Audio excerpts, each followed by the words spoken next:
Hello दोस्तों, आप सभी का स्टडी विद कॉन्सेप्ट चैनल पर स्वागत है। और आप सभी हमारे साथ जुड़ने के लिए हमारे क्यूआर कोड है। ये आपको क्यूआर कोड स्क्रीन पे दिया गया है। इस क्यूआर कोड के थ्रू आप हमसे जुड़ सकते हैं टेलीग्राम चैनल पर, जहां पर हमारी पीडीएफ आपको शेयर की गई है और इस पीडीएफ को वहां पर शेयर किया जाएगा। इसके अलावा आप हमारे टेली यूट्यूब चैनल को यहाँ से बिल्कुल डायरेक्टली क्लिक करके, यूट्यूब चैनल है उसको सब्सक्राइब कर सकते हो, जिससे कि आपको आने वाली सभी वीडियो का नोटिफिकेशन मिल जाएगा। बेल आइकन को दबा दीजिए। दोस्तों, आज की एक क्लास बहुत ही इंपॉर्टेंट क्लास होगी, क्योंकि बेसिकली यूपीएससी या स्टेट पीसीएस या कोई भी एग्जाम जिसकी आप तैयारी कर रहे हो, जिसमें जीएस के पॉइंट ऑफ व्यू से एनसीईआरटी बहुत इंपॉर्टेंट होती है। आज की इस क्लास के अंतर्गत हम आपको एनसीईआरटी के इंपॉर्टेंट को बताएंगे विद प्रूफ, विद फैक्ट, कि किस तरीके से एनसीईआरटी का महत्व है, कैसे एनसीईआरटी आपकी पढ़ाई का बहुत बड़ा पार्ट होता है, और एनसीईआरटी के इस महत्व को ध्यान में रखते हुए हमें तैयारी कैसे करनी चाहिए। दोस्तों, यूपीएससी की एग्जाम या स्टेट पीसीएस की एग्जाम में अगर आप क्वेश्चनों को देखोगे, चाहे वो प्री हो चाहे वो मेंस हो, हर जगह एनसीईआरटी का बहुत ज्यादा महत्व है। और इस वीडियो के अंतर्गत, आज की इस क्लास के अंतर्गत, हम अंत तक उन सारे महत्व को तथ्यों के साथ जानेंगे कि किस तरीके से हमें एनसीईआरटी मदद कर सकती है अपनी पढ़ाई की। क्योंकि दोस्तों, लोग बहुत सारे रिसोर्सेज में डाइवर्ट होते हैं, बहुत बड़ी बुक्स पढ़ते हैं, पढ़ने में बहुत मेहनत करते हैं, लेकिन स्मार्ट स्टडी के अंतर्गत आपके रिसोर्सेज बहुत लिमिट होना और एकदम डायरेक्ट टू द पॉइंट होना बहुत जरूरी है। और उस सब के लिए, आपके बेसिक को डेवलप करने के लिए, एनसीईआरटी से बेहतर कोई बुक हो ही नहीं सकती। एनसीईआरटी वो बुक्स है जिनको इस तरीके से फ्रेमिंग किया गया है कि वो आपको प्री में, मेंस में, आंसर राइटिंग में और बेसिक कॉन्सेप्ट को डेवलप करने में बहुत महत्वपूर्ण भूमिका निभाती है। तो इसलिए हम एनसीईआरटी के अंतर्गत इस चीज को आगे जानेंगे, एक एक चीज को। तो आज के इस वीडियो को आप ज्यादा से अंत तक देखें और इसको शेयर और सब्सक्राइब करें, ताकि ज्यादा से ज्यादा लोगों को ये वीडियो पहुंचे और उनको ये बात पता लगे कि एनसीईआरटी का महत्व क्या है। क्योंकि लोग एनसीईआरटी को पढ़ते सभी है, मैं ये नहीं कह रहा, एनसीईआरटी को पढ़ते सभी है, लेकिन उसके इंपॉर्टेंट को आउटपुट नहीं निकाल पाते, किस तरीके से हम इसका क्या कर सकते हैं, किस तरीके से इसका फायदा उठा पाते हैं, कैसे हमें एक काम करना चाहिए। उसके लिए ये एनसीईआरटी के आज इस वीडियो में आपको बहुत सारी चीजें जानने को मिलेंगी, विद फैक्ट और विद प्रूफ के साथ।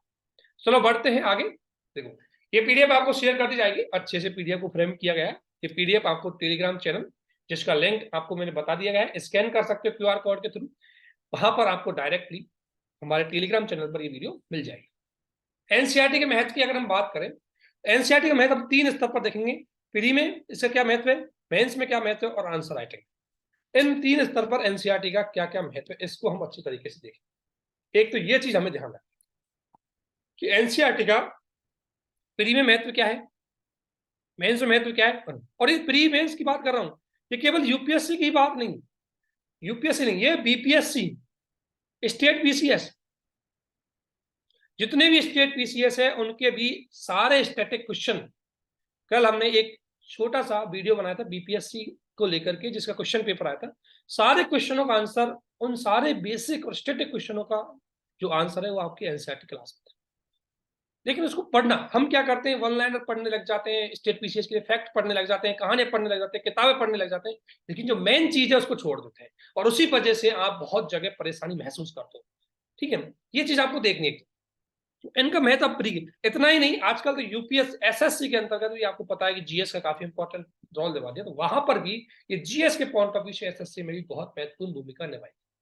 तो हम इसको हर स्तर पर देखेंगे, इन तीनों स्तरों पर इसको देखेंगे कि कैसे ये अपना रोल निभाती है, और देखते हैं आगे इसमें बढ़ते हैं।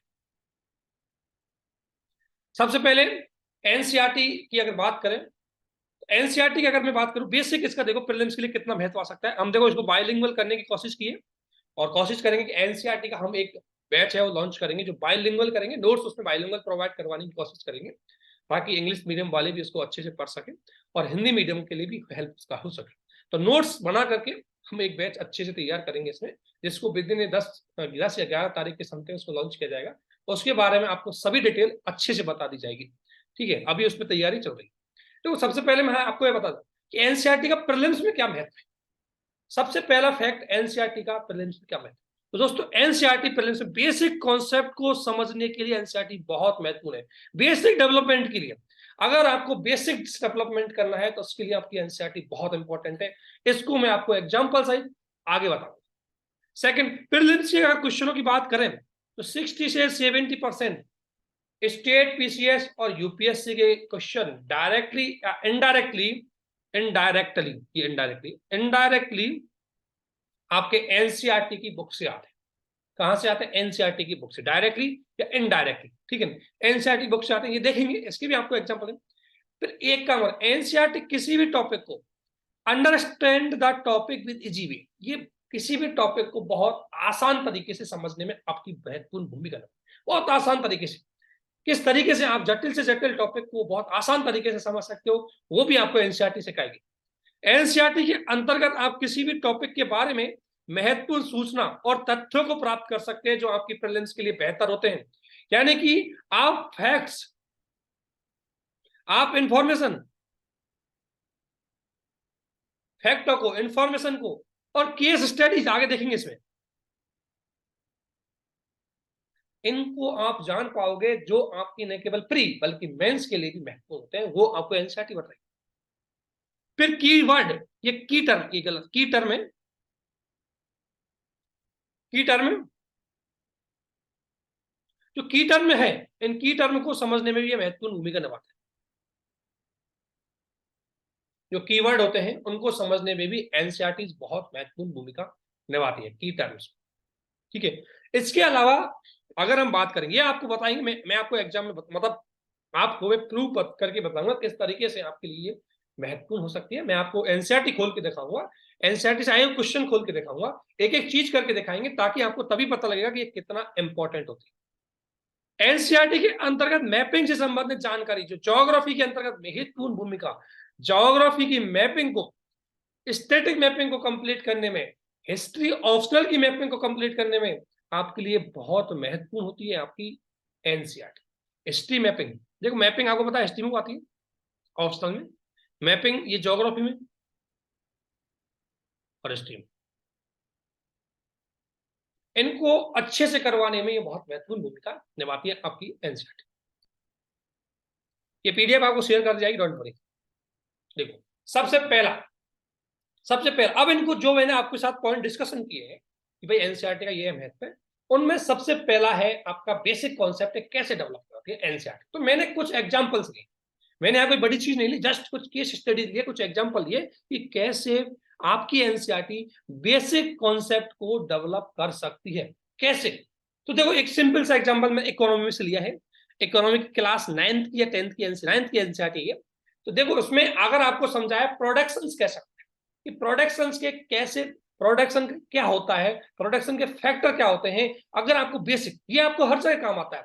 अगर किसी देश की एग्रीकल्चर प्रोडक्शन बढ़ा दिए तो उसके फैक्टर्स को अच्छे से इंप्रूवमेंट करो, अगर हमें सर्विस सेक्टर बढ़ाना है तो उसके फैक्टर्स को इंप्रूवमेंट करो। मेंस के क्वेश्चनों में, प्री के क्वेश्चनों में, स्टेट पीसीएस के क्वेश्चनों में आपको डायरेक्टली ऐसे कॉन्सेप्ट पूछे जाते हैं, ठीक है। आपको देखो एक चीज देखो, अब इसमें है भाई प्रोडक्शन का, यानी प्रोडक्शन की अगर मैं बात करूं, प्रोडक्शन का ऑर्गेनाइजेशन कैसे काम करता है, आखिर प्रोडक्शन है क्या, तो प्रोडक्शन के फैक्टर क्या क्या है। तो देखो अगर उत्पादन की बात करूं तो उत्पादन क्या होता है, बेसिकली सिंपल कॉन्सेप्ट कि वस्तुओं और सेवाओं का उत्पादन करना जो हम चाहते हैं, वस्तुओं और सेवाओं का उत्पादन, यानी कि उत्पादन का उद्देश्य बेसिकली क्या होता है कि हम वो सर्विस और गुड्स प्रोड्यूस करते हैं जो हमारे लिए जरूरी है, इसलिए हम प्रोडक्शन करते हैं। Production is a process, production is a process to produce the goods and service that we want, यानी कि वो वस्तुएं और सेवाएं जिनका हम उत्पादन करना चाहते हैं, उन उत्पादन के लिए वस्तुओं और सेवाओं के उत्पादन की जो प्रक्रिया होती है, दैट इज द प्रोडक्शन, यानी प्रोडक्शन इज द प्रोसेस, ठीक है ना। तो प्रोडक्शन के बारे में अगर आपको जाना है कि प्रोडक्शन क्या होता है, हर चीज का प्रोडक्शन एक प्रोसेस होती है जिसमें इनपुट और आउटपुट आता है, और उसमें इनपुट के अंतर्गत इनपुट फैक्टर जरूरी होते हैं, और उन्हीं इनपुट फैक्टरों को हम 4 आवश्यकताएं बोलते हैं या 4 नीड्स बोलते हैं। क्या बोलते हैं उनको?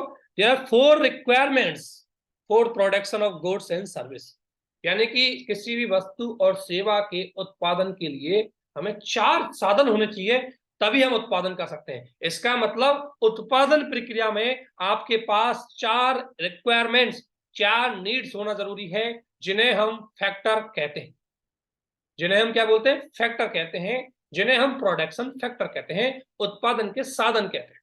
अब वो 4 कौन कौन से हैं? तो बिल्कुल सिंपल से समझा है कि पहला है प्राकृतिक भूमि और अन्य प्राकृतिक संसाधन, यानी कि लैंड है आपकी, जहां पर हम उत्पादन प्रक्रिया चालू करते हैं। जैसे एक छोटा सा एग्जांपल अगर आपको दे कि भाई मुझे एग्रीकल्चर करना, सिंपल सा एक उत्पादन प्रक्रिया एग्रीकल्चर। एग्रीकल्चर क्या है? उत्पादन प्रक्रिया है, जिसका उद्देश्य क्या है कि खाद्यान्न वस्तुओं उत्पादन करना, या वस्तुओं का या मतलब कृषि संबंधित वस्तुओं का उत्पादन करना। अब आप सभी जानते हैं कि इस एग्रीकल्चर में मान लो मुझे गेहूं का उत्पादन करना है, तो सिंपल सा मान लो एग्जांपल देना है, मुझे बीट उत्पादन करना है, बीट प्रोडक्शन करना है। तो बीट प्रोडक्शन के लिए मैं क्या करूंगा? सबसे पहला काम कि भाई मेरे पास एक जमीन तो होनी चाहिए। जमीन के बाद दूसरा, इसमें काम करने के लिए लेबर भी चाहिए होता है। लेबर, एक तो हो गया आपकी लैंड, एक होगा आपका लेबर, लेबर भी होना चाहिए आपके पास। तीसरा, आपको यहां पर जमीन के अंतर्गत खाद बीज उर्वरक लाने के लिए क्या चाहिए? पूंजी, भाई पैसा चाहिए, पूंजी होती है। और फिर इन सबको काम में लेने के लिए व्यक्ति की रिस्क की या व्यक्ति की नॉलेज होना जरूरी है, जिसे हम नवाचार बोलते हैं, जिसे उद्यम बोलते हैं। तो वो होगा उद्यमी, जो इसको काम को करेगा। तो ये 4 फैक्टर जब जुड़ेंगे, इन्हीं 4 फैक्टरों के प्रोसेस के बाद आप खेत में, जैसे आप इक्विपमेंट, पूंजी में देखो, पूंजी में जरूर नहीं पैसा ही हो, पूंजी में आपके इक्विपमेंट भी आते हैं, पूंजी में मशीन्स भी आते हैं, पूंजी में बिल्डिंग्स भी आते हैं। पूंजी 2 प्रकार की हो सकती है। एक पूंजी फिक्स है, जिन्हें बोलते हैं फिक्स्ड असेट। एक तो फिक्स असेट होती है जो, और एक होती है गतिशील असेट, जो चेंजेज होती रहती है according to production. According to production जो असेट चेंज होती रहती है, वो असेट्स आपकी टेंजिबल असेट, या मतलब चेंजेबल असेट कहते हैं उनको, परिवर्तनीय संपत्ति। तो अगर मैं बात करूं 4 चीजें होंगी। अब देखो हम क्यों पढ़ते हैं, आपसे एक तो क्वेश्चन पूछ सकता है कि उत्पादन के लिए कौन से फैक्टर मैंडेटरी जो डायरेक्टली आपके उत्पादन प्रक्रिया से जुड़े हुए हैं। इसका क्वेश्चन यूपीएससी ने पूछा है। तो एक छोटा सा कॉन्सेप्ट मैंने लिया कि प्रोडक्शन की प्रोसेस क्या है, उसके फैक्टर क्या है, और वो किस तरीके से काम करते हैं, उस तरीके से काम करते हैं। तो ये चीज आपको बताई गई है। तो पहली आवश्यकता है इसमें मतलब आपकी भूमि, दूसरी लेबर, तो तीसरी है भौतिक पूंजी, जिसमें अब भौतिक पूंजी कई बार होती है, फिजिकल कैपिटल भी कई बार होती है। कैपिटल एक होती है आपकी फिक्स्ड कैपिटल, जिन्हें हम बोलते हैं टूल, मशीन, लैंड इत्यादि, ठीक है। और एक होती है आपकी रॉ मटेरियल और मनी इन हैंड। ध्यान रखना, मनी इन हैंड और रॉ मटेरियल जो यानी कच्चा माल और हाथ में जो पैसा होता है, ये सभी किस्म आते हैं, ये कार्यशील पूंजी में आते हैं, इन्हें बोलते हैं हम वर्किंग कैपिटल। और ये वर्किंग कैपिटल है, ये फिक्स्ड असेट के रूप में नहीं होती। अकॉर्डिंग टू प्रोडक्शन ये चेंजेस होती रहती। जैसे मैं अगर 4 बस मान लो, अगर मुझे मान लो 4 गाड़ियों का निर्माण करना है, मैं 4 गाड़ियां बनाना चाहता हूँ, तो मुझे 4 गाड़ियों के बराबर कच्चा माल चाहिए होगा, 4 गाड़ियों में इन्वेस्ट करने के लिए पैसा चाहिए होगा। लेकिन जिस जगह मेरी कंपनी काम कर रही है, जिस जगह मेरी कंपनी काम कर रही है, वो भूमि है, वो उपकरण है, मशीन है, वो फिक्स्ड है, उनसे 4 गाड़ी बना लो, चाहे 5 कर लो। इसी प्रकार मान लो बिस्कुट का प्रोडक्शन करना है, अब मैंने बिस्कुट की एक मशीन लेके आया, तो बिस्कुट की मशीन जितना बिस्कुट बनाऊंगा उतना ही मुझे कच्चा माल के रूप में गेहूं आटा चाहिएगा, ठीक है। तो ये क्या है, ये सारी रॉ मटेरियल क्या होता है, रॉ मटेरियल आपकी वर्किंग कैपिटल होती है, ठीक है, जो आपके प्रोडक्शन में महत्वपूर्ण भूमिका निभाती है, ठीक है। और चौथा मैंने बताया था आपको, ज्ञान या उद्यम, यानी कि आपका एंटरप्राइजेज उद्यमी, एंटरप्राइजेज जो आपकी इस चीज को समझने में महत्वपूर्ण भूमिका निभाता है, उस चीज के लिए जो इन संसाधनों का यूज करके उत्पादन प्रक्रिया को आगे बढ़ाए। जैसे एक चित्र दिया गया है, एनसीईआरटी में दिया गया है मैंने, इसमें सिंपल सा चित्र है, ठीक है।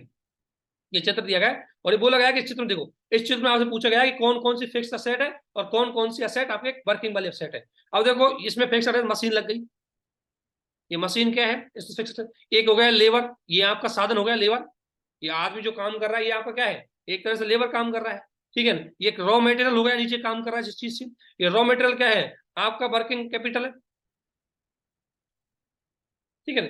तो रॉ मटेरियल किस में आएगा, आपका वर्किंग कैपिटल में। मनी किस में आएगा, वर्किंग कैपिटल में। लेकिन भूमि किस में आएगी, फिक्स्ड कैपिटल में। इक्विपमेंट किस में आएंगे? फिक्स्ड कैपिटल में। हालांकि भूमि अपने आप में एक साधन है, भूमि प्रोडक्शन का अपने आप में साधन है, और भूमि के अंतर्गत जितने भी आपके प्राकृतिक संसाधन आते हैं वो उस साधन के रूप में आते हैं। लेकिन कैपिटल को यदि मैं दो भागों में बांटू, एक कैपिटल होती है आपकी फिक्स्ड और एक होती है आपकी वर्किंग। तो फिक्स्ड में फिक्स्ड असेट आती है जिसमें टूल, मशीन, बिल्डिंग, वो एक बार अगर आपने कंपनी के लिए लगा दिया तो फिर दोबारा बिल्डिंग की जरूरत नहीं पड़ेगी, ठीक है ना, जबकि उसमें आप कितना ही प्रोडक्शन कर सकते। तो ये छोटा सा ही बेसिक कॉन्सेप्ट, अगर आपको कोई भी समझाओ मत, किताब को पढ़ोगे ना डायरेक्टली, उसमें सब कुछ लिखा हुआ है। ये मैंने जो लाइन उठाई किताब की उठाई है, ये पूरी किताब की लाइन है, मैंने अपना कुछ नहीं जोड़ा है इसमें, सब कुछ उसमें लिखा हुआ है। कि दूसरी आवश्यकता है श्रम, जिसे बोलते हैं physical capital, the variety required at every stage during the production. ये बात सही है कि श्रम तो हर स्तर हर स्टेज में चाहिएगा। मैं यहाँ अभी एनसीईआरटी पढ़ा नहीं रहा, मैं आपको जो समझा रहा हूँ। एनसीईआरटी पढ़ाएंगे तो हम एक एक पॉइंट को, एक एक चीज को डिटेल से खोल के आगे बढ़ेंगे, ठीक है। लेकिन अभी मैं आपके महत्व को समझा रहा हूँ कि कैसे बेसिक कॉन्सेप्ट को क्लियर करता है। इस तरीके से एनसीईआरटी आपके बेसिक कॉन्सेप्ट को क्लियर करते, ध्यान रखना। अब देखो यहाँ से क्वेश्चन आया एक यूपीएससी यूपीपीसीएस प्री में क्वेश्चन आया, मैं आपको एग्जांपल सेट लेके आया था। देखो बिल्कुल सिंपल सा यूपीपीसीएस। अब देखो एक छोटा सा आपने बेसिक कॉन्सेप्ट पढ़ा क्लास 9th की इकोनॉमी एनसीईआरटी से, और आपका एक क्वेश्चन यहाँ सिर्फ एक पेज का, क्लास 9th की इकोनॉमी की एनसीईआरटी का पहला पेज खोलोगे, पहले चैप्टर का, उसमें से ये कॉन्सेप्ट डायरेक्टली ये क्वेश्चन आया था आपके साथ। तो क्या था क्वेश्चन? क्वेश्चन बेसिकली था which of the following is not a major factor of economic development, या इकोनॉमिक फैक्टर के रूप में, आर्थिक विकास के रूप में डायरेक्टली कौन सा बड़ा फैक्टर नहीं है जो डायरेक्टली, ध्यान रखना, मेजर फैक्टर तो कोई हो सकता है, क्वेश्चन को समझो, प्रमुख कारक, ध्यान, प्रमुख पूछा है, मेजर पूछा है, मेजर फैक्टर। तो मेजर फैक्टर पूछा है तो मेजर पे ध्यान देना होगा, कौन सा नहीं है। तो एक कह रहा है पूंजी का संचय और तकनीकी सुधार। तो आपको पता है पूंजी तो आपको पढ़ा ही था, पूंजी क्या है? आपका प्रोडक्शन का क्या है? एक साधन है, फैक्टर है, तो ये तो है ही है। जनसंख्या, ऑब्वियसली जनसंख्या किसमें आएगी? आपकी श्रम में, तो ये भी है। और गतिविधि में श्रम, श्रम भी क्या है? श्रम भी आपका एक साधन है, ये भी श्रम आ गया। तकनीकी विधि और नौकरशाही, देखो तकनीकी विधि इनडायरेक्ट रूप से फैक्टराइजेशन में काम करती है, लेकिन जरूरी नहीं है जो डायरेक्टली आप देखो लॉ आपका देश का कैसे है, जैसे अब अगर एक एग्जांपल दूं, चीन का लॉ कट्टर लॉ है, चीन, लेकिन इसके बावजूद चीन प्रोडक्शन कर रहा है। तो लॉ का ज्यादा प्रोडक्शन, लॉ का फर्क उत्पादन प्रक्रिया में पड़ता है, आर्थिक विकास में पड़ता है, लेकिन इतना ज्यादा डायरेक्टली फर्क नहीं पड़ता, ठीक है। इसलिए चारों में सबसे बेस्ट आंसर होगा आपका ये D. Technical law and bureaucrat होते हैं, उन पे ज्यादा फर्क नहीं पड़ता। तो ऐसे क्वेश्चन आते हैं, अगर आप थोड़ा सा समझने की कोशिश करेंगे तो उत्पादन प्रक्रिया में, जो उत्पादन प्रक्रिया में शामिल होगा वही इकोनॉमिक डेवलपमेंट में शामिल होगा, और उत्पादन प्रक्रिया के अंतर्गत जो जो फैक्टर हमें चाहिए होंगे वो फैक्टर ही हमको इसमें और आर्थिक विकास में सहायक होते हैं। ऐसी स्थिति में यदि अगर हम देखें तो मेजर फैक्टर में 3 आता, चौथा नहीं आता, इसलिए आपका आंसर क्या होगा इसमें? डी। अगला मैंने आपको बताया था कि प्रीलिम्स के अंतर्गत 60 से 70% क्वेश्चन डायरेक्टली और इनडायरेक्टली एनसीईआरटी से आते हैं, ये मैंने आपको बताया, और इसका प्रूफ मैं आपको दूंगा। ये 2023 का क्वेश्चन है यूपीएससी का, आप जाके देखेंगे। यूपीएससी 2023 का क्वेश्चन ये, और देखो ये क्वेश्चन यूपीएससी 2023 में आया है, और वो कहां से आया? ये साइंस की एनसीईआरटी है, मैं आपको बता रहा हूँ, साइंस की एनसीईआरटी क्लास शायद 6 या 7 की, मैं थोड़ा ध्यान दूंगा, वहां से क्वेश्चन आया डायरेक्ट। और ये एरिया इसमें स्पष्ट रूप से लिखा है कि ये बर्फीले शीत में से उष्ण तक रह सकते हैं, यानी कि जल के क्वथनांक से ऊपर भी रह सकते हैं, जल के हिमांक पर भी रह सकते हैं, अर्थात यहां से क्वेश्चन आया था। अब आप देखिए ये यहां से क्वेश्चन आया भाई, यहां से डायरेक्टली क्वेश्चन आया। अब इसको मैं बोलूं आपसे कि भाई आप साइंस की स्टैंडर्ड बुक पढ़ो, अरे कहां से पढ़ोगे साइंस की स्टैंडर्ड? कोई बायोलॉजी की बुक थोड़ी पढ़नी है आपको, बायोलॉजी की बुक पढ़ोगे इतने डिटेल से मिलेंगे आपको कि पढ़ ही नहीं पाओगे, ठीक है। तो ज्यादा नहीं, आपको पता है कि मुझे पता है कि जनरल साइंस है मेरे, अब ये स्टेट पीसीएस में काम आती है, यूपीएससी भी आजकल हिंदी क्वेश्चन पूछने लग गई बायोलॉजी के। तो आपको सिंपल सा बस वो एनसीईआरटी पढ़ लेंगे, उससे आपका काम चल जाए, पास होने के लिए सफिशिएंट है। देखो डायरेक्ट यहाँ से आता है, डायरेक्ट क्वेश्चन आया हुआ है, प्रूफ दिया गया है आपको, देखो अगला और भी है 2-4 प्रूफ, देखो ये यूपीएससी 2023 में हिस्ट्री में क्वेश्चन आया था 2020 में, जिसमें एक टर्मिनोलॉजी थी औरंग। अब देखो ये है आपका एग्जैक्टली, मुझे जहां तक याद है ये या तो, या ये क्वेश्चन है क्लास 12 पार्ट फर्स्ट में होगा ये क्लास 8 की एनसीईआरटी में, दोनों थोड़ा उसमें से। तो क्लास 12 फर्स्ट में से, यानी कि वहां से आपका ये क्वेश्चन पूछा है टर्मिनोलॉजी का। ये तीनों टर्मिनोलॉजी है, हिस्ट्री की तीनों टर्मिनोलॉजी जो आपको दी गई है, ये तीनों टर्मिनोलॉजी एनसीईआरटी से। और ऐसे क्वेश्चनों को कोई नोट्स में नहीं मिलता किसी कोचिंग के में। ऐसे क्वेश्चन किसी कोचिंग सॉरी ऐसे क्वेश्चंस किसी कोचिंग के नोट्स में नहीं मिलते, और ना ही कोई किताब में मिलते हैं। ये आपको एनसीईआरटी में मिलेंगे, क्योंकि किताब तो एक कॉन्सेप्चुअल चीजों पर डेवलप हुई। देखो यहाँ आपका क्वेश्चन आया 2020, ये 2020 में आया हुआ क्वेश्चन है। और देखो ये क्वेश्चन हो, ये जो टर्मिनोलॉजी वाले क्वेश्चन है ना, ये किसी से होते और नहीं है। इसलिए आपको प्री में डर नहीं है बिल्कुल। यदि आपने एनसीईआरटी को बहुत अच्छे से पढ़ा है तो प्री में डर बिल्कुल ये आपका नहीं रहना चाहिए। और प्रूफ देखो, एक दो प्रूफ और बता दें। देखो ये यूपीएससी 2020 में आया था, 7th क्लास की एनसीईआरटी से है ये, 7th क्लास की एनसीईआरटी से। ये शब्द था, क्वेश्चन था, हुंडी के रूप में है। तो यह लिखा, हुंडी एक ऐसा दस्तावेज है जिसमें एक व्यक्ति द्वारा जमा की गई रकम दर्ज की जाती है। तो किससा है?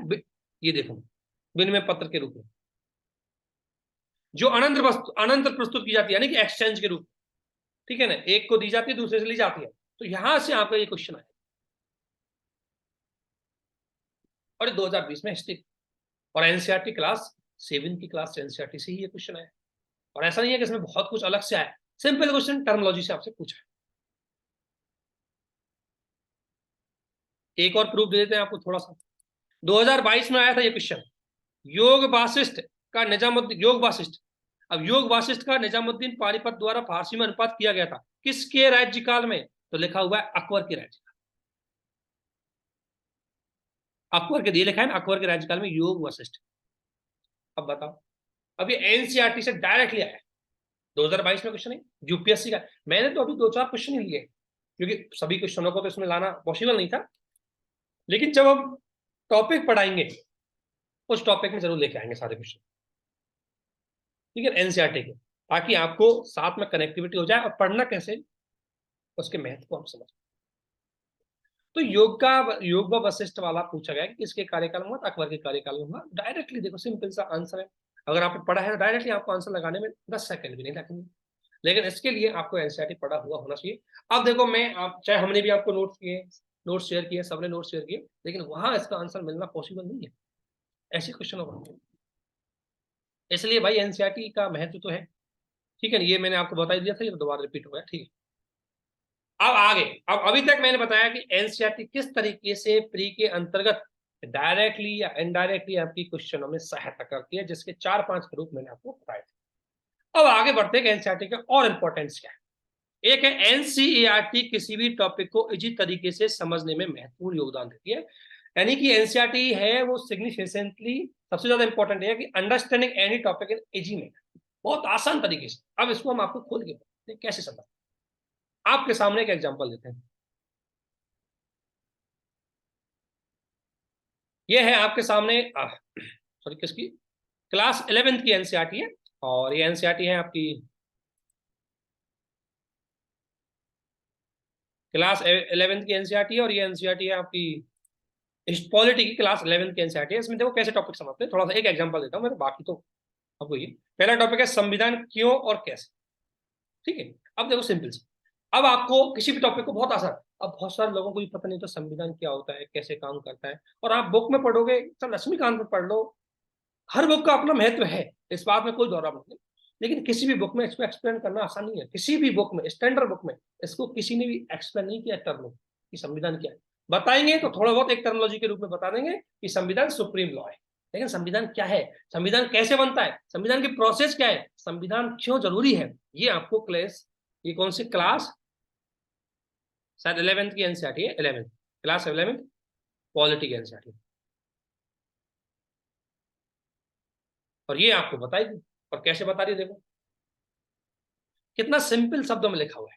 कितने क्वेश्चन आपसे पहले से बोले, संविधान किसे कहते हैं, यानी कि ये खुद ही क्वेश्चन उठाएगा, संविधान समाज को क्या देता है, संविधान समाज में शक्ति बंटवारा कैसे, यानी शक्ति पृथक्करण, संविधान, भारत में संविधान कैसे बना, सब चीज आगे संविधान से रिलेटेड, और इन्हीं चीजों पे घूमेगा। पहला, हमें संविधान की जरूरत क्यों है, तो संविधान का पहला काम है तालमेल बैठक, ये हमारे आपस में लोगों के बीच में। भाई आप सभी जानते हैं कि हम सभी एक समाज में रहते हैं, जहाँ अलग अलग लोगों की धार्मिक निष्ठाएं होती है, जहाँ अलग अलग दौरों की भाषाएं होती है, जहाँ अलग अलग लोगों के रीति रिवाज होते हैं, तो अलग अलग लोगों की परंपराएं होती है।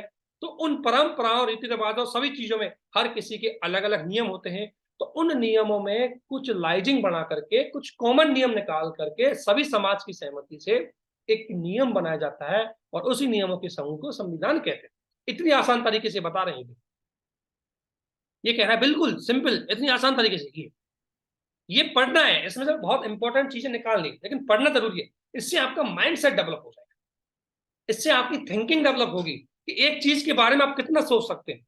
अभी तक आपने यदि संविधान के बारे में पढ़ा होगा तो आप संविधान क्या समझते हैं कि संविधान सबसे बड़ा कानून, supreme law of the land, supreme law of the land यानी कि देश का सबसे बड़ा कानून है। लेकिन आप इसके कॉन्सेप्ट को नहीं समझ पाए कि संविधान का माइंड सेट कैसे आया, संविधान मन में कैसे आया, वो यहां से पता लगे।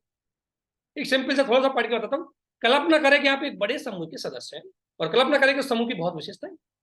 समूह के सदस्य एक दूसरे से, आपको पता है कि समूह में एक हर सदस्य की अपनी एक स्पेशल कैरेक्टरिस्टिक, इसलिए कहा जाता है कि भगवान ने हर इंसान को अलग तरीके से बनाया, और जब हर इंसान अलग तरीके से है तो हर इंसान की प्रक्रिया अलग अलग तरीके से होगी, और उसकी जीवन शैली अलग तरीके से होगी, उसकी विचारधारा अलग अलग तरीके से होंगी, उसकी पद्धति अलग अलग तरीके से होंगी। तो अब जब आपको देखता है अलग अलग धार्मिक निष्ठाएं हैं, अलग अलग व्यवसाय हैं, अलग अलग शौक है, अलग अलग उनकी स्थिति है, तो ऐसी स्थिति में आप बताइए कि किस तरीके से, जैसे किसी व्यक्ति को किसी की संपत्ति रखने की इजाजत होनी चाहिए, क्या सभी बच्चों को स्कूल भेजना अनिवार्य है, क्या माता पिता पर छोड़ जाना चाहिए, तो मतलब क्या है, किस तरीके से, इन सब में कुछ कॉमन नियम निकाला जाता है ताकि इस समूह में शांतिपूर्वक रहने के लिए, समूह को सिस्टमेटिकली बनाए रखें। अर्थात संविधान का एक काम यह होता है कि संविधान किसी देश के शांति सुरक्षा को भी बनाए रख सकता है। तो ये आपको यहां बताएगा, ये काम किसी किताब में नहीं बताएगा। इसलिए एनसीईआरटी को इतना भी आपको हल्के में नहीं लेना है। इस एनसीईआरटी को पढ़ने के बाद आपको हर चीज का कॉन्सेप्ट अच्छे से पता लग जाएगा, आप एक चीज को कनेक्ट करोगे ताकि आपका कोई क्वेश्चन नहीं छोड़ सकता।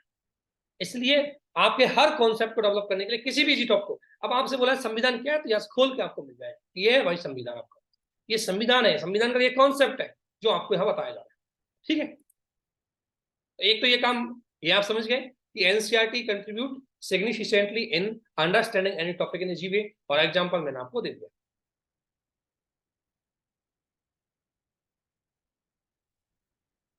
अब इसी प्रकार से आगे बढ़ते हैं हम।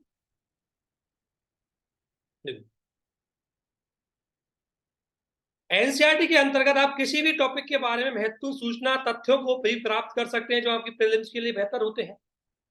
ये बात बिल्कुल सही है। जैसे मैं आपको एक एग्जांपल बताऊं कि एनसीईआरटी केवल हमें समझाती ही नहीं, वो फैक्ट, वो एग्जांपल्स और वो केस स्टडी देते हैं जो हमारी प्रीलिम्स के लिए काफी महत्वपूर्ण हो सकते हैं। जैसे ये क्या है, हिस्ट्री की एनसीईआरटी, क्लास 12 की हिस्ट्री की एनसीईआरटी है, पार्ट फर्स्ट मैंने यहाँ लिया है। अब इस हिस्ट्री की एनसीईआरटी में आपको बहुत सारे, देखो बहुत सारे फैक्ट मिल जाएंगे यहाँ से।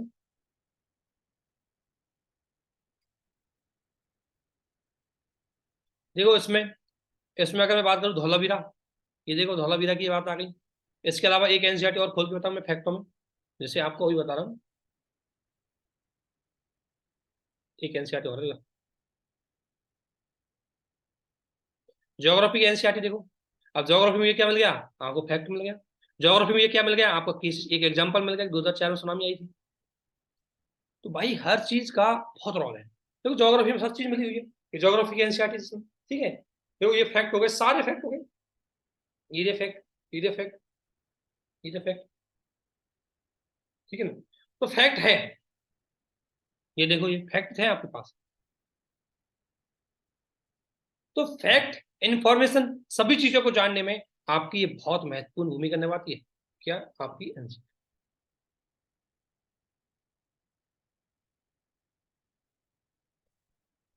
ठीक है ना। इन सारी चीजों को जानने में बहुत महत्वपूर्ण भूमिका निभाती है, इसलिए हमें इसे किसी भी चीज में हल्के में नहीं लेना चाहिए। हमें इसको किसी भी चीज के रूप में हल्के में, मेरा कहने का मतलब है, हम अभी और बताएंगे इसमें, हमारा कहने का मतलब है कि एनसीईआरटी को देखो बहुत महत्वपूर्ण रोल है। तो जो भी 2023, जो भी सॉरी 2024 और 2025 की तैयारी करने वाले लोगों के लिए एनसीईआरटी काफी महत्वपूर्ण है। और पढ़ाई के अंतर्गत सबसे पहला काम, सिलेबस को समझने के बाद आपको एनसीईआरटी पढ़नी ही चाहिए, ठीक है। अगला है इसमें,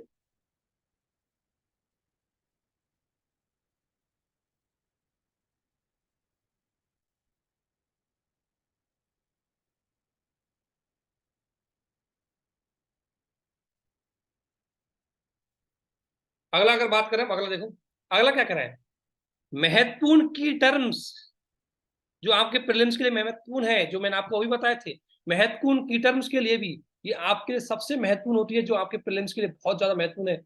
अगर मैं आपको एग्जांपल देना चाहूँ तो उसमें दे सकता हूँ।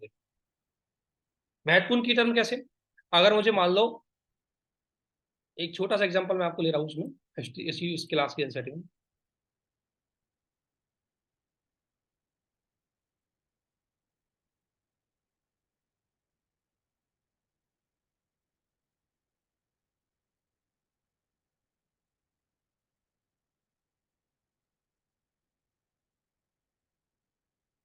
तो महत्वपूर्ण की टर्म है, बहुत सारे हैं, मैं आपको एग्जांपल दे रहा हूँ थोड़ा सा। एक मिनट, इकोनॉमिक्स ले लेते हैं। हाँ, इकोनॉमिक्स ले लेते हैं, इकोनॉमी का एग्जांपल देते हैं। देखो, ये इकोनॉमी की एनसीईआरटी, ठीक है ना, जिसमें आपको पहला टॉपिक है आर्थिक विकास। अब आर्थिक विकास को समझाने में इससे बेहतर भूमिका और कोई निभा नहीं सकता। तो ये किताब में अच्छी से नहीं, इतनी अच्छी तरीके से इसमें आर्थिक विकास को समझाया गया है, जो आप देख सकते हैं कि किस तरीके से। तो मैं बताता हूँ अभी आपको, आर्थिक की टर्म्स है, कुछ की टर्म को यूज करने में, कुछ की टर्म को काम करने में ये बहुत महत्वपूर्ण भूमिका निभाती है। तो इस तरीके से ये आपको लिए इंपॉर्टेंट हो सकती है। एक मिनट, पहला पेज आने दे इसका। देखो, अब ये विकास के बारे में बताएंगे। देखो ये कह रहा है ना, विकास क्या है, तो ये विकास टर्म को बहुत अच्छे से एक्सप्लेन किया जाएगा इसमें। विकास आपको इतने अच्छे से बताया जाएगा कि आप विकास कैसे है, क्या होता है, कैसे होता है, इतनी अच्छी से कि आपको विकास शब्द को भी भूल ही नहीं सकते, बहुत अच्छे से डिफाइन कर पाओगे। यूपीएससी में जीएस तरीके अंतर्गत से पूछा जाता है कि डेवलपमेंट और ग्रोथ में क्या अंतर है, तो वहां अंतर यहाँ से अच्छा समझा पाओगे, यहाँ से जो कॉन्सेप्ट डेवलप कर पाओगे वो मेंस वो कहीं से भी नहीं कर पाओगे। बहुत अच्छे से यहाँ पर विकास के बारे में आपको समझाएगा एक एक चीज को, कि आर्थिक विकास की समझ कैसे होती है, आर्थिक विकास क्या है। तो यह है कि विकास अलग अलग लोगों के लिए अलग अलग होता है, ठीक है ना, और यहाँ बताएगा कि विकास का संबंध कैसे लोगों के बीच में, तो सारी चीजें आपको यहाँ पर बताई जाएगी, बहुत अच्छे से चीजों को एक्सप्लेन किया जाएगा। तो टी टर्म को समझने में तो नहीं करना पाता है। अगला, अगला एनसीईआरटी के अंतर्गत मैपिंग से संबंधित जानकारी होती है, जो आपकी ज्योग्राफी और हिस्ट्री के क्वेश्चन। एक और चीज लिख दो इसमें, हिस्ट्री ऑप्शन,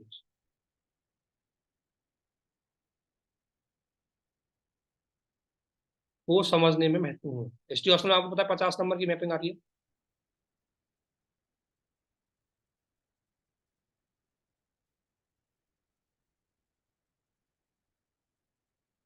ठीक है। उस तरीके से ये आपके लिए महत्वपूर्ण भूमिका निभा सकती है। देखो, अब इसका मैं आपको प्रूफ देता हूँ थोड़ा सा।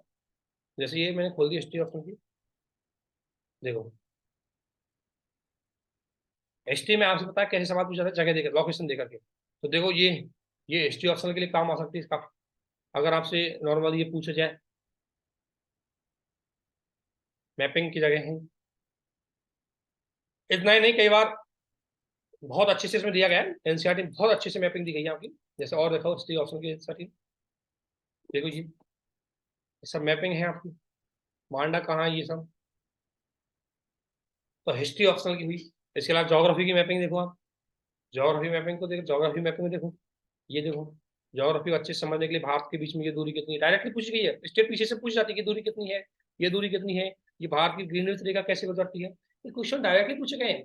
ये सारे क्वेश्चन है, फ्री में आए हुए क्वेश्चन है। तो डायरेक्टली अब देखो देश का मैपिंग बनाने की चीजें, ये सारी चीजें आप आराम से यहाँ पर समझ सकते हैं, एनसीईआरटी में सारी चीजें अवेलेबल है।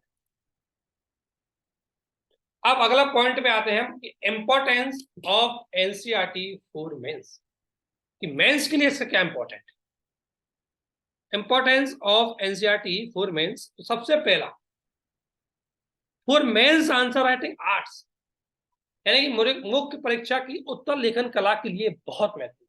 देखो क्यों होती है, देखो जो हमारी मेंस एग्जाम होती है वह सभी लोग जो व्यक्ति वहां पर एग्जाम देने जाते हैं, नॉर्मली सबके पास अच्छी खासी जानकारी होती है, क्योंकि सब उसकी अच्छी तैयारी करके जाते हैं। दिक्कत क्या होती है, दिक्कत ये होती है कि ये एनसीईआरटी है, वहां लिखने में दिक्कत, सॉरी दिक्कत ये होती है कि हम वहां लिखने में हमें दिक्कत आती है, फ्लो करने में, प्रेजेंट करने में। बहुत सारे लोग होते हैं सब प्रेजेंट कैसे करें, समझे कैसे चीजें, उसको प्रेजेंट करने में, उसके कैसे फ्लो बनाए, उसको समझाने में भी आपकी एनसीईआरटी महत्वपूर्ण भूमिका निभा सकती है। अगर आपने थोड़ा सा एनसीईआरटी को पढ़ने की बात करिए तो, कि कैसे हमें स्टार्टिंग करनी चाहिए, कैसे बैकग्राउंड बनाना चाहिए। जैसे जैसे एक एग्जांपल बताते हैं आपको।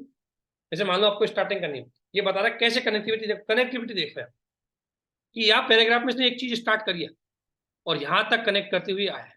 कनेक्ट कैसे किया है कि भाई पहले का है समूह है, फिर कहता है इसमें सदस्य है, फिर कहता है उनकी अलग अलग आवश्यकता है, फिर कहता है उनके अलग अलग शौक है, तो अलग अलग शौक है तो उनकी अलग अलग लड़ाइयाँ होंगी, शौक है तो लड़ाई होंगी तो आपस में चीजें चलेंगी, फिर विवाद आएंगे, फिर विवादों का समाधान करेंगे और समाधान करके एक शांतिपूर्ण समाज का निर्माण। यानी कि इस तरीके से हमें ऐसा लिखना होता है, ऐसे लिखने की भी यही कला है।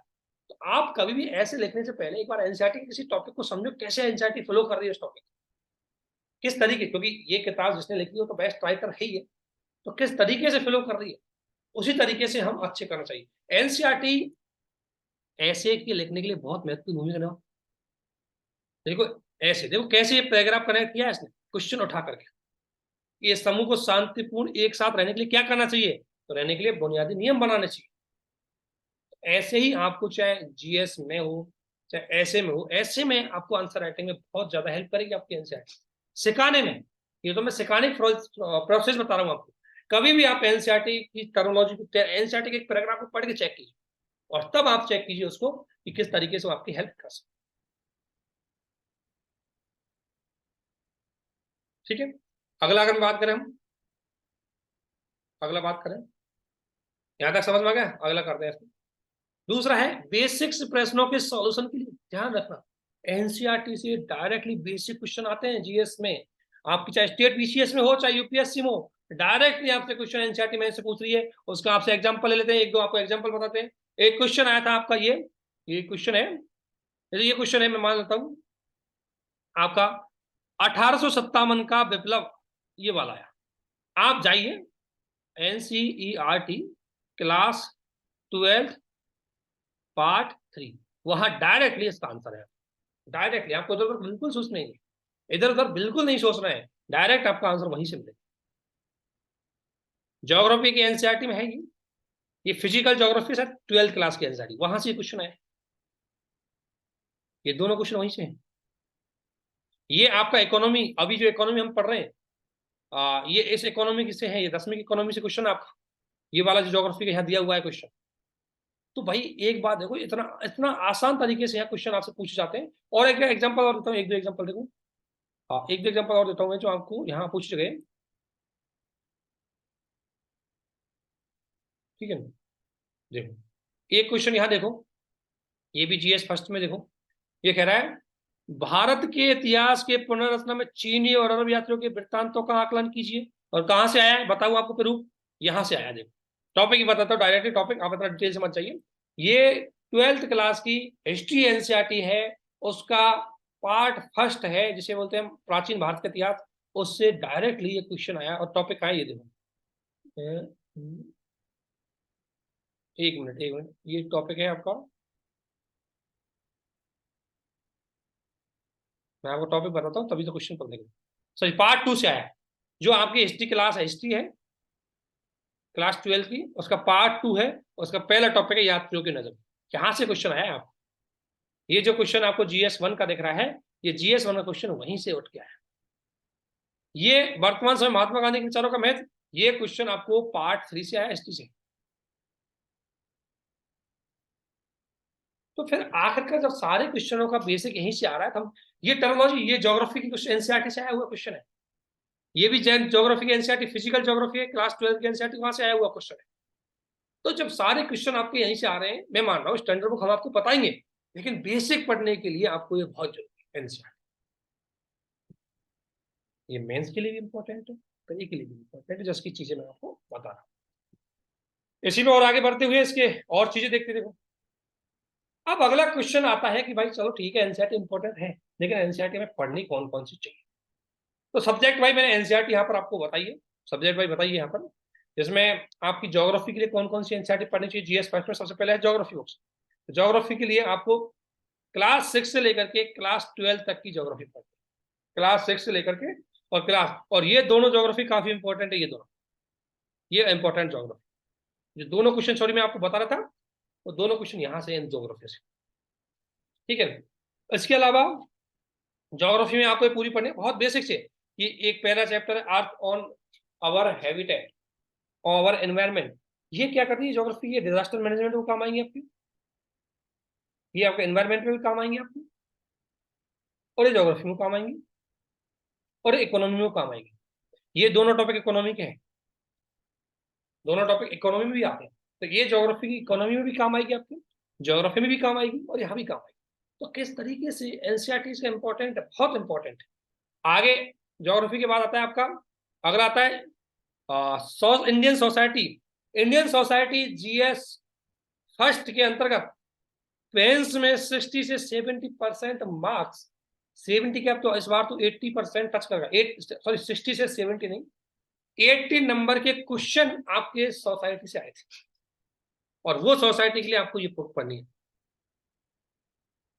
ये मेंस के लिए। लेकिन इन बुकों को पढ़ने का तरीका हम आपको बताएंगे कि ऐसा नहीं कि सारी बुकें पूरी तरीके से पढ़नी है। सोसाइटी की बुकों को हम पूरा नहीं पढ़ेंगे, इसमें से क्या करेंगे, इन सारी बुकों की जो इंडेक्स आती है उस इंडेक्स को ओपन करेंगे, और इंडेक्स के बाद जो टॉपिक हमारा सिलेबस से मैच करेगा उसको इसमें से पढ़ते जाएंगे, क्योंकि प्री के लिए ज्यादा काम नहीं रहेगी, मेंस के लिए ज्यादा काम आती है। अगला हिस्ट्री। हिस्ट्री की एनसीईआरटी आपको पता है, तो प्री और मेंस दोनों के लिए काम आती है। इसमें आप फर्स्ट क्लास 6 क्लास की एनसीईआरटी से लेकर के 12th क्लास तक की एनसीईआरटी पढ़ सकते हैं।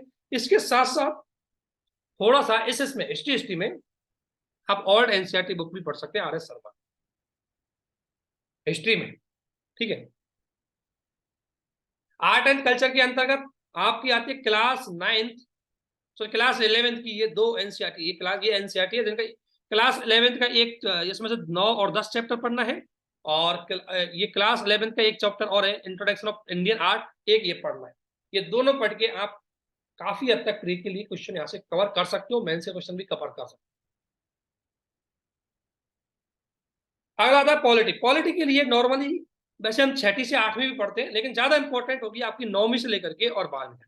अगर 9 से पढ़ोगे ना तो ठीक रहेगा पॉलिटी, चाहे तो आप 6ठी से पढ़ सकते हो, लेकिन 9 से पढ़ोगे तो ठीक रहेगा आपके लिए, क्योंकि 6ठी 7वीं 8वीं का वही रिपीटेशन होगा उसमें, और काफी important, very very important part है पॉलिटी।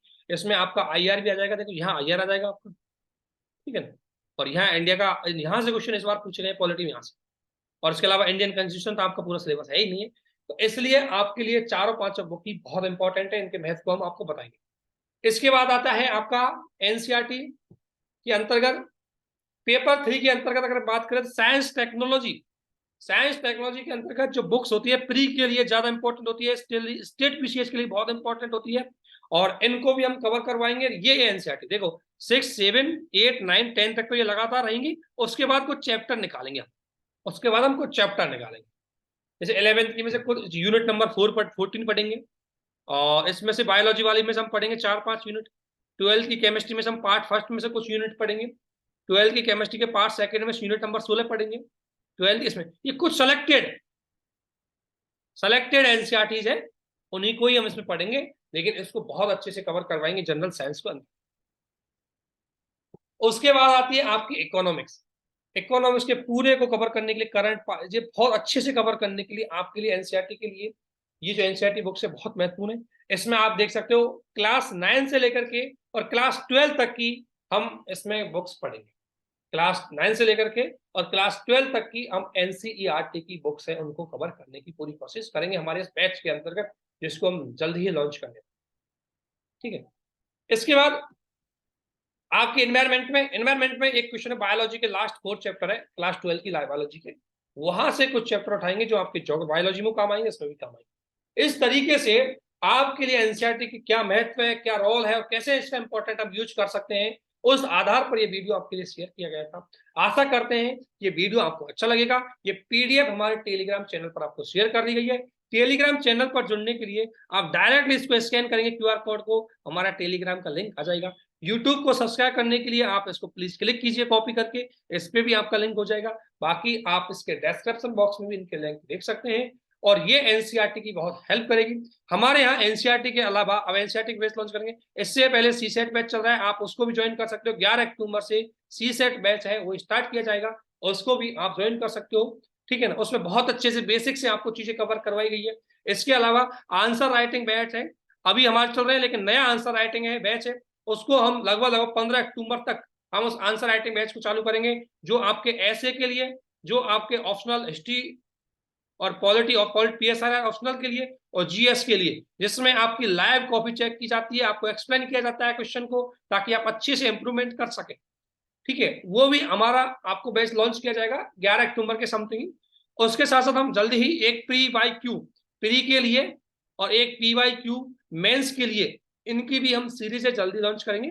PYQ प्री के लिए सीरीज बहुत अच्छे से 10 साल के पेपरों को इसमें हम सॉल्व करवाएंगे आपके साथ, जिससे कि आपकी ट्रेंड है वो अच्छी हो जाए, जिससे कि आपकी अंडरस्टैंडिंग बेटर हो जाए उस चीज से। तो ये कुछ नए बैच है वो इसी अक्टूबर मंथ में आपके साथ लॉन्च किए जाएंगे, और इन दोनों बैचों को, सारे बैचों को 2024 और 2025 की एग्जाम को ध्यान में रखते हुए इनको लॉन्च किया जाए।